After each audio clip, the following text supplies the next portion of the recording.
প্রিয় শিক্ষার্থী, তোমাদের এসপি একাডেমিতে স্বাগতম। হ্যাঁ বন্ধুরা, তোমরা ঠিকই শুনেছো যে এসএসসি তোমাদের নিয়োগ সংক্রান্ত এবার বিরাট নোটিশ জারি করেছে। নিয়োগ সংক্রান্ত যে নোটিশটা জারি করেছে, কিভাবে চেক আউট করবে, কোন অফিসিয়াল ওয়েবসাইটে নোটিশে কি বলা হয়েছে, সবকিছু ডিটেলসে তুলে ধরবে ছোট্ট এসবি একাডেমি চ্যানেলে।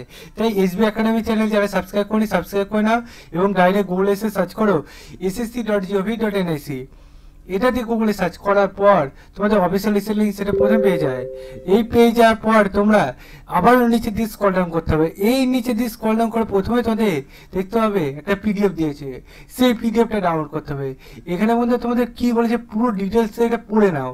এখানে বলেছে বন্ধুরা তোমাদের যে এখন থেকে যে এসএসসি এক্সামিনেশন হবে সেই এক্সামিনেশন মাস্ট তোমাদের আধার কার্ডটা লাগবে এবং আধার কার্ডে তোমাদের ভেরিফাই করেই তোমাদের এক্সামিনেশনে বসতে হবে এবং আধার কার্ডে তোমাদের অ্যাপ্লিকেশনের সময় ঠিকঠাকভাবে তোমাদের জমা দিতে হবে। তাহলে বন্ধু তোমাদের এটা মে মাসের পর থেকে লাগু হবে, মানে আর একটা মাসের পরে তোমাদের চালু হয়ে যাচ্ছে, একটা মাসের মধ্যে। ঠিক আছে বন্ধু, তাই যাদের যাদের আধার কার্ড পুরোপুরি ভুল আছে তারা ঠিক করে তোমরা প্রস্তুত হয়ে নেয় নতুন ভ্যাকান্সির জন্য এবং ভিডিওটি শেয়ার করো। চলো বন্ধু, যে বন্ধু নেক্সট ভিডিও আবার কাছে জানছে ভারত।